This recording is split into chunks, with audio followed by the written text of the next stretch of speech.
Praise the lord. ప్రభు అయిన యేసుక్రీస్తు నామంలో మీ అందరికీ మా హోసనా మినిస్ట్రీస్ తరపున హృదయపూర్వకమైన వందనాలు తెలియపరుస్తున్నాను. ప్రభు మిమ్మల్ని ఆశీర్వదించి దీవించునుగాక. ప్రియులారా, ఈ పూట పరిశుద్ధ గ్రంథంలో మరొక మాట నేను మీకు జ్ఞాపకం చేయాలని ఆశిస్తున్నాను.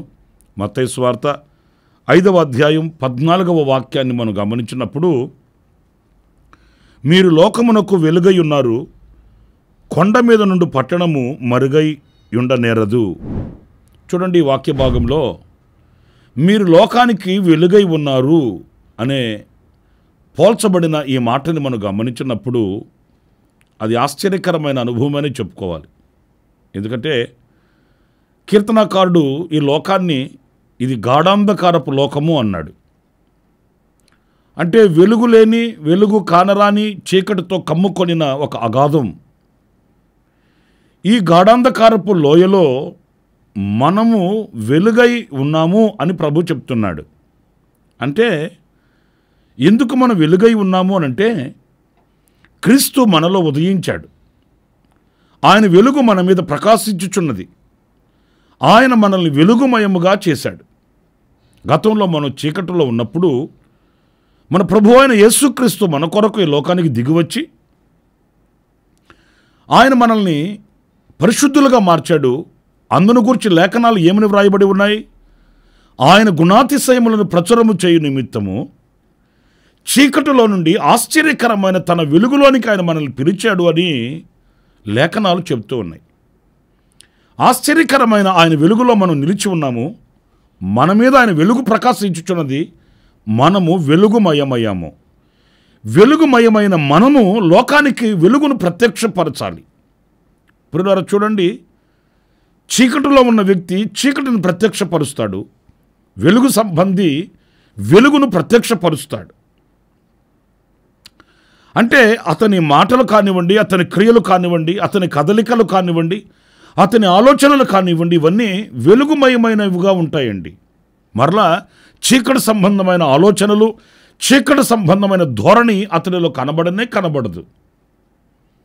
మనము లోకానికి వెలుగు. యేసుక్రీస్తు వలన మనం వెలిగింపబడ్డాము. ఈ వెలుగు చేత అనేకులు నడిపించబడాలి. చూడండి, మీకు ఎఫెసీ పత్రిక 5వ అధ్యాయం 8వ వాక్యంలో కూడా ఈ మాట మనం చదువుతామండి. మీరు పూర్వమందు చీకటి అయి ఉంటిరి, ఇప్పుడైతే ప్రభువునందు వెలుగై ఉన్నారు.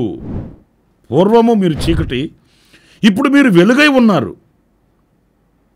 ఈ వెలుగు చేత అనేక మంది నడిపించబడాలి. ఒక దీపం ఉందనుకోండి, ఆ దీపం వెలుగుతున్నప్పుడు ఆ దీపపు కాంతిలో అనేక మంది నడిపించబడగలుగుతారు. అనేక మంది సంతోషించగలుగుతారు. ప్రియులారా, నేను ఒక మాట చెప్తాను. నేను నా కుటుంబానికి, నేను నా సంఘానికి, నేను సమాజానికి ఒక దీపము, ఒక వెలుగు అన్నప్పుడు ఈరోజు మనలను బట్టి అనేకులు వెలుగులో నడుస్తున్నారా? వెలుగుమయమైన బ్రతుకుని బ్రతుకుతున్నారా? వారు వెలుగుమయమైన జీవితాన్ని జీవించడానికి నేను ఒక సాధనమై ఉన్నానా అనే ప్రశ్న మన అందరం వేసుకోవాలి. ఎందుకంటే ఆచారంలో ఈ రోజున కొనసాగవచ్చు, కానీ ఆత్మీయతలో నిలిచిన వాళ్ళు ఎంతమంది? ఆధ్యాత్మికమైన విలువలను సమకూర్చుకొని, సంపాదించుకొని, ఆ ఆధ్యాత్మికమైన విలువల ద్వారా అనేకులను క్రీస్తు వైపు ఆకర్షించగలిగిన సాధనాలుగా ఉన్నవాళ్ళు ఎంతమంది? ఈ ప్రశ్న మన ఎదుట నిలిస్తే మన సమాధానం ఏంటి? చూడండి, తూర్పు దేశపు జ్ఞానులు ఒక నక్షత్రాన్ని చూశారు. ఆ నక్షత్రాన్ని చూసి వాళ్ళకి చరిత్రల జ్ఞాపకం వచ్చాయి. లేఖనాల్లో మనం చదివినప్పుడు ఆశ్చర్యాన్ని కలిగించే మాట, వాళ్ళకి తెలియక హేరోదు దగ్గరికి వెళ్ళారు. ఆయన కూడా నాకు తెలియదు, మీరు విమర్శించుకొని, పరామర్శించుకొని, తెలుసుకొని ఆ వర్తమానాన్ని నా దగ్గరకు తీసుకుని వస్తే నేను కూడా వచ్చి ఆయనను ఆరాధన చేస్తాను, ఆయనను పూజిస్తాను అని హేరోదు సెలవిచ్చాడు. ఇందును గురించి లేఖనాల్లో మత్తయి సువార్త 2వ అధ్యాయం 9వ వాక్యం నుంచి మనం చదువుతూ వస్తే చక్కటి మాటలు మనకు కనిపిస్తాయండి. చూడండి, నేను ఆ మాటలు చదువుతాను. వారు రాజు మాట విని బయలుదేరి పోవుచుండగా, ఇదిగో తూర్పు దేశమున వారు చూచిన నక్షత్రము ఆ శిశువు ఉండిన చోటికి మీదుగా వచ్చి నిలుచుండు వరకు వారికి ముందుగా నడిచెను. వారు ఆ నక్షత్రమును చూచి అత్యానందభరితులై ఇంటిలోనికి వచ్చి తల్లి అయిన మరియను ఆ శిశువును చూచి సాగిలపడి ఆయనను పూజించి. ఆ నక్షత్రం చూడండి, వారికి ఒక వెలుగును చూపించి, వారికి బాటను చూపించింది. ఆ వెలుగులో వాళ్ళు నడిచారు. చిన్నగా ఎక్కడికి వెళ్ళారు అని అంటే యేసయ్య ఉన్న చోటుకు వెళ్ళారు. వాళ్ళు ఆ నక్షత్రమును చూచి అత్యానంద భరితులై, ఎందుకంటే వాళ్ళకు త్రోవ చూపించే వెలుగు ఆ నక్షత్రం. నా ప్రియమైన సహోదరులారా, ఈ రోజున మనం వెలిగింపబడ్డాము కదా, మనలో ఈ రోజున వెలుగు సంబంధమైన క్రియలు ఉన్నాయి కదా, వెలుగు సంబంధమైన వ్యక్తులుగా మనం మార్చబడ్డాము కదా. మరి ఈ రోజున ఎంతమందిని ప్రభువు వైపు ఆకర్షించగలిగిన వెలుగై ఉన్నాము మనం? కొంతమంది దేవుని మందిరానికి వెళ్ళినా, వాక్యమే చదివినా, పాటలే పాడినా క్రైస్తవులము అని వాళ్ళ ఇంటికి బోర్డులే తగిలించుకున్నప్పటికీ కూడా వారికి వెలుగు సంబంధమైన వాటికి సంబంధం ఏమాత్రం ఉండదండి. ఆ కుటుంబాలలో చీకటి సంబంధమైన కార్యక్రమాలు ఎక్కువగా కనిపిస్తుంటాయండి. వాక్యాలు గోడలకు ఉంటాయి, గుండెలకు ఉండవు కదా. వాక్యాలు గోడలకు తలిచి ఉంటారండి, హృదయంలో ఉండవు కదా. మరి ఈ రోజున అనేకులకు త్రోవ చూపించగలిగిన, అనేకులకు మాదిరిగా నిలబడగలిగిన, అనేకులను క్రీస్తు వైపు నడిపించగలిగిన వెలుగుమయమైన సాధనాలుగా మనం నిలిచి ఉండాలండి. అందుకే మనం చదివిన వాక్యంలో కొండ మీద కట్టబడిన పట్టణము మరుగై ఉండనేరదు అన్నాడు. మనము వెలుగై ఉన్నప్పుడు, ఒక దీపస్తంభం మీద పెట్టబడిన దీపమై ఉన్నప్పుడు ఆ వెలుగు చేత ఆ కుటుంబం వెలుగుమయమై ఆశీర్వాదకరంగా ఉండాలి. నీవు నీ కుటుంబానికి ఆశీర్వాదకరంగా ఉండాలి. నీవు సమాజానికి వెలుగుగా ఉండాలి. నీవు నీ సంఘానికి ఒక ప్రయోజనకరమైన పాత్రగా ఉండాలి. అందుకే ప్రభు మనల్ని చీకట్లో నుంచి పిలిచాడు అనే విషయాన్ని మనం మర్చిపోకూడదు. మరలా చీకటి సంబంధుల వలె మనం నడిపించబడకూడదు అనే విషయాన్ని మనం మర్చిపోకూడదు. ప్రియులారా, ఈ దినములలో మనకు కావలసిన మంచి ఆలోచన, నేను చీకటి సంబంధిగా ఉన్నానా, వెలుగు సంబంధిగా ఉన్నానా?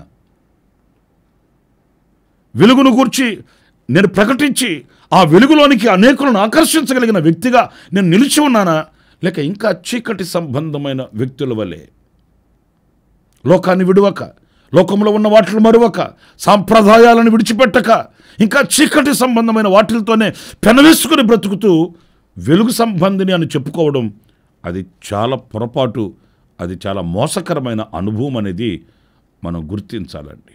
కనుక నా ప్రియమైన సహోదరులారా, మీరు లోకానికి వెలుగై ఉన్నారు అన్నాడు ఆయన.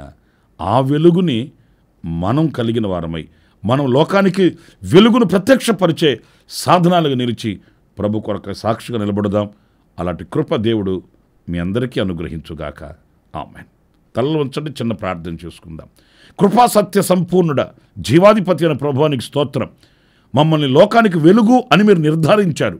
ఆ రీతిగా మేము నడిపించబడడానికి మీరు కృపను అనుగ్రహించండి. మాలో ఏమాత్రం చీకటి సంబంధమైన క్రియలు కనబడకుండా వెలిగింపబడిన వారమై, అనేకులను మీ వైపు ఆకర్షించగలిగిన సాధనాలమై మా జీవిత అనుభవాలలో మేము ముందుకు సాగడానికి సహాయం చేయమని నన్ను, మమ్మల్ని ఒక్కొక్కరిని మీ చేతులకు సమర్పించుకుంటూ యేసు నామములో ప్రార్థన చేసి వేడుకొనుచున్నాను తండ్రి. Amen, amen. ప్రభు మిమ్మల్ని దీవించి ఆశీర్వదించునుగాక. నా దేవుని కృప మీకు తోడై ఉండుగాక. ఈ దినం జన్మదిన శుభవేడుకలు జరుపుకుంటున్న మీ అందరికీ శుభములు తెలియపరుస్తున్నాను. కన్నీళ్లలో ఉన్న కుటుంబాలకి దేవుని ఆదరణ కలగాలని ప్రార్థిస్తున్నాను. ఆమేన్. ప్రతి దినము ఈ అనుదిన కృపాను సందేశాల కొరకు, ఇంకా మరిన్ని ఆత్మ సంబంధమైన సందేశాల కొరకు ఈ మా యూట్యూబ్ ఛానల్ ని సబ్స్క్రైబ్ చేసుకోండి. Pastor Ramesh, hosanna ministries.